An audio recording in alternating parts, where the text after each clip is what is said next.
Hi dears. മുമ്പുള്ളൊരു വീഡിയോയിൽ നമ്മുടെ സംസാരങ്ങളെയൊക്കെ മനോഹരമാക്കാൻ പറ്റുന്ന കുറച്ചധികം ഇഡിയംസ് നാം പരിചയപ്പെടുകയുണ്ടായി. അതുപോലത്തെ ഒരു 5 ഇഡിയംസാണ് ഈ ഒരു ഷോർട്ട് വീഡിയോയിലൂടെ നാം പരിചയപ്പെടാൻ പോകുന്നത്. പരിചയപ്പെട്ടാലോ? Let's have a go. അതിലൊന്നാമത്തേത് മേക്ക് ഇറ്റ് എ ഷോർട്ട്. അതിൻ്റെ അർത്ഥം ജസ്റ്റ് ട്രൈ എന്നുള്ളതാണ്. അതിൻ്റെ ഒരു ഉദാഹരണം പറയുകയാണെങ്കിൽ, I am not a great singer but I will make it a short. I am not a great singer, but I will make it a short.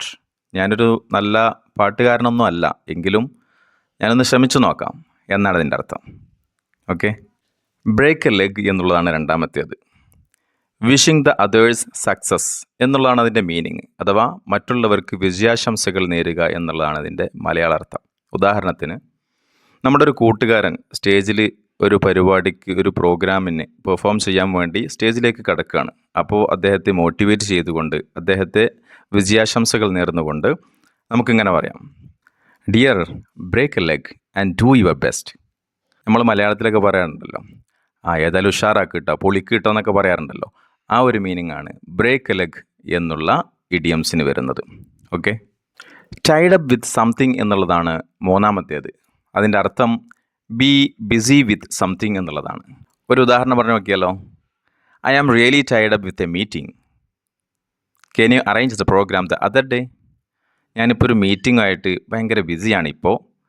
നിനക്ക് ആ programme ഏതെങ്കിലും മറ്റൊരു ദിവസത്തിലേക്ക് മാറ്റിവെക്കാൻ കഴിയുമോ? ഇനി ഏറ്റവും കൂടുതൽ യൂസ്ഫുള്ള ഒരു ഇഡിയമാണ് അടുത്തത്.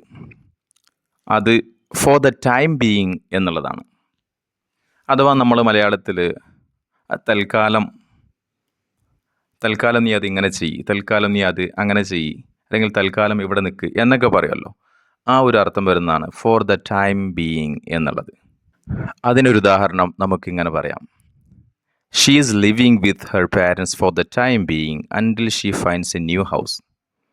അവൾ പുതിയൊരു വീട് കണ്ടെത്തുന്നത് വരെ ഇപ്പോൾ തൽക്കാലം അവളുടെ മാതാപിതാക്കളോടൊപ്പമാണ് താമസിക്കുന്നത്.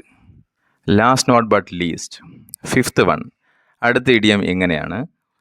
Make someone's day, make someone's happy എന്നുള്ളതാണ്. അഥവാ മറ്റൊരാളെ സന്തോഷിപ്പിക്കുക എന്നുള്ളതാണ് അതിൻ്റെ അർത്ഥമൊക്കെ വരുന്നത്. ഇത് വളരെയധികം യൂസ്ഫുള്ളായിട്ടുള്ള ഒരു വേളയാണ് ബർത്ത്ഡേ വിഷസ്, അല്ലെങ്കിൽ മറ്റുള്ളവരെ സർപ്രൈസ് ചെയ്യുക. ആ കോണ്ടെക്സ്റ്റ് പറഞ്ഞുകൊണ്ട് നമുക്ക് ഉദാഹരണം പറയാം. ഉദാഹരണത്തിന്, ഇന്നെൻ്റെ ബർത്ത്ഡേ ആണ്.